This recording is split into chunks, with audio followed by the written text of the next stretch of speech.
Ay, magandang umaga na naman. Pangalawang araw na ako nakapalaot ngayon mga kapobre. Kahapon, nakapalaot ako kahapon. 6 na kilo lang yung nahuli ko. Ngayon, dito na naman ako sa laot. Pupunta. Kahapon nandun lang ako banda sa tabi. Doon lang ako banda, oh. Pinunta ko yung mga gango ko. Walang laman kasi may araw-araw pala yata pupunta dyan sa gango ko. Kahapon, naabutan ko yung isang tao. Si Enriquito. Muryo-muryo. Nandoon yan palagi. Basta magpumalaot yan. Walang laman yung gango ko. 3 buwan ko tiwanan yan guys. Pumunta ako ng Cebu. Pati yung bago kong inulog, walang laman.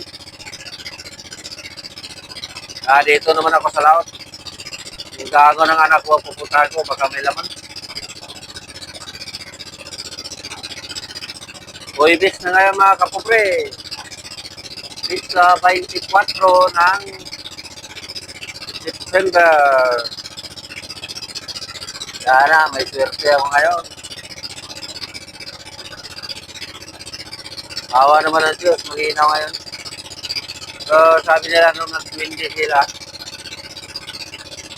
hanggang ngayon lang daw yung malinaw, bukas, hangin-hangin na. Lakas daw ang hangin sa 25.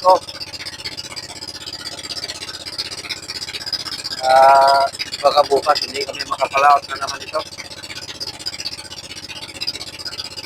Pero sana naman, malinaw pa rin para kahit pa paano kikita rin sa araw-araw. Maaga na ako mga kapatid, maliwanag na. Nahila-hila ako rin check. Matsambahan ng Blue Marlin. Mag-video ako mamaya mga kapobre pag may laman yung gago na pupuntahan ko.